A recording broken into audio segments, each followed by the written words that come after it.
मेरा जन्म दिल्ली में हुआ, पुरानी दिल्ली में हुआ और मेरा घर जो है चांदनी चौक में है, पराठे वाली गली में है।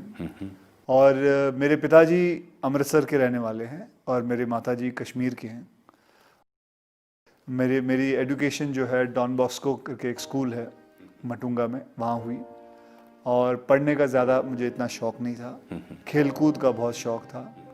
हाँ, वॉलीबॉल खेलता था, हाँ, क्रिकेट खेलता था, फुटबॉल खेलता था, हॉकी खेलता था। फिर मुझे शौक़ चढ़ा कि मैं मार्शल आर्ट में जाऊँ।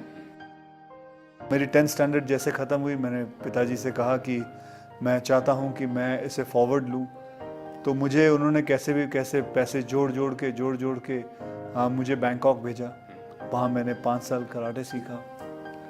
वहाँ फिर मार्शल आर्ट, थाई बॉक्सिंग सीखी, वहाँ बैठा रहा।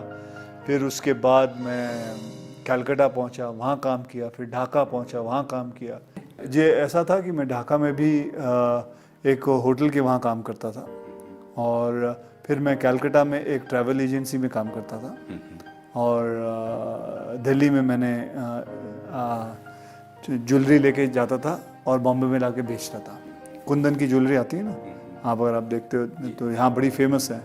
लाजपत राय मार्केट में काफ़ी सारी मिलती हैं, ढेर सारी मिलते हैं। तो वहाँ से ख़रीदता था और जैसे कि 20,000 रुपये की कुंदन की ज्वेलरी ख़रीद ली और फिर जाके 30,000 में दिल्ली में, बॉम्बे में बेच दी जाके, तो 10,000 का फ़ायदा होता था। तो ये काम करता था। फिर उसके बाद मैं बॉम्बे वापस आया। बॉम्बे में बच्चों को ट्रेन करता था, मार्शल आर्ट में सबको ट्रेन करता था, पैसे कमाता था। करीबन 5-6 हज़ार रुपये महीने के कमा लेता था। और उसी दौरान मुझे किसी ने, एक मुझे स्टूडेंट के फादर थे, उसने कहा व्हाई डोंट यू, अच्छे खासे हट्टे कट्टे हो, लंबे चौड़े हो, शक्ल भी अच्छी बच्ची है, तो आप मॉडलिंग क्यों नहीं कर लेते?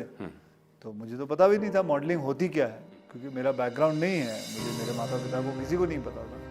तो कहा जी वो मॉडलिंग कर लो। मैंने बोला वो क्या होता है? बोला जी आप आ जाओ, आपको मैं मॉडल कोऑर्डिनेटर हूँ, मैं आपको मिला देता हूँ। तो मैंने बोला अच्छी बात है। तो मैं पहुँच गया और 2-2.5 घंटे काम कराया। AC रूम था, खाने को भी अच्छा दिया।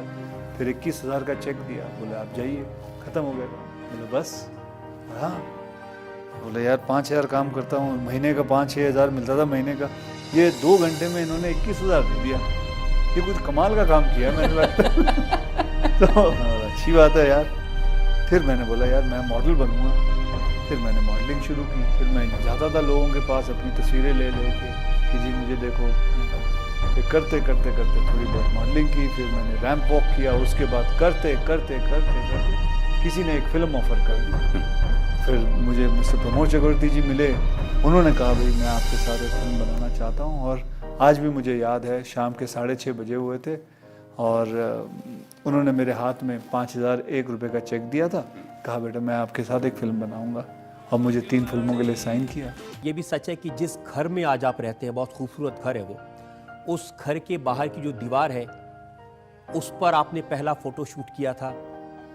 हाँ, ये कमाल की बात है। ये खुद मुझे बात कुछ 15-20 दिन पहले पता चली कि मैंने जब अपनी इंडस्ट्री में आने के लिए आप बनाते हैं, फोटोग्राफ बनाते हैं, फ़ोटो खिंचवा के पोर्टफोलियो जिसे कहते हैं, पोर्टफोलियो बनाते हैं। तो आपको बताऊं मेरी पोर्टफोलियो इतनी बड़ी थी, मैंने पैसे उधार मांग के इतनी बड़ी फ़ोटो बनाई थी अपनी। और जहाँ मैंने फ़ोटो खिंचवाई वो थी जूहू बीच पे, एक दीवार थी उधर, और दीवार के ऊपर मैंने वैसे मैं बंगले के अंदर करना चाहता था कि मुझे अंदर बुलाया, तो उसने, चौकीदार ने अलाउ नहीं किया क्योंकि वो किसी का प्राइवेट बंगला था। तो दीवार पे बैठ के मैंने सारी फ़ोटो खींची। फिर करीबन 15-20 दिन पहले मैं वो फ़ोटो सारी देख रहा था, पुरानी फ़ोटो देख रहा, तो मैं देखा ये तो वही दीवार है जो आज 24 साल बाद मैं उसी दीवार, उसी बंगले पे जहाँ मुझे अलाउ नहीं किया था शूटिंग करने के लिए, उसी बंगलों पे मैं रह रहा हूँ। ये बात थी। देखिए हर बच्चा कहीं ना कहीं दिमाग से आता है। कोई बच्चा कंप्यूटर पे बहुत अच्छा काम करता है, कोई बच्चा पढ़ाई में बहुत अच्छा होता है, कोई बच्चा साइंस में अच्छा होता है, तो कोई बच्चा मैथमेटिक्स में अच्छा होता है। हर बच्चे की एक गुण होता है। ये माँ बाप का काम है कि उस गुण को पता करें और उसको निकालें और उस लड़के को, अपने बच्चे को उस तरफ फोर्स करें। आज मेरा बेटा है, कई लोग पूछते हैं कि वो तो फिल्मों में आएगा। बोले जरूरी बात नहीं है, क्यों आएगा फिल्मों में, वो क्यों आएगा? उसका अगर मन करेगा तो आएगा। उसका अगर मन कहीं और लगता है, उसका मन पेंटिंग में लगता है, वो पेंटर बनता रहता है। अब उसका मन है, उसको मैं जबरदस्ती फिल्मों में क्यों ले आऊं? अब उसका मन पढ़ाई में थोड़ा बहुत लगता है, करता है, उसका मन सारा दिन पेंटिंग में लगा रहता है, तो मुझे अच्छा लगता है बेटा कर, पेंटिंग कर तू, कोई बात नहीं, इसमें क्या हुआ? तो मैं समझता हूं कि हर माँ बाप को ये बात समझनी जरूरी है कि आपका बच्चा बनना क्या चाहता है, करना क्या चाहता है। हाँ, मेरे पिताजी हमेशा ये कहते हैं बेटा इतना पढ़ लिख लेना कि समझ हो कि आप एक बड़े लोगों के बीच में जब खड़े हो तो बेवकूफ ना लगो। आपको इंग्लिश आती हो, आपको पता होना चाहिए कि दुनिया गोल है, आपको हिस्ट्री पता होनी चाहिए, ज्योग्राफी पता होनी चाहिए। बस मैं ये नहीं कहता हूं कि आप बहुत बड़े 30 मार खां उसमें बन जाओ, बस उतना ही।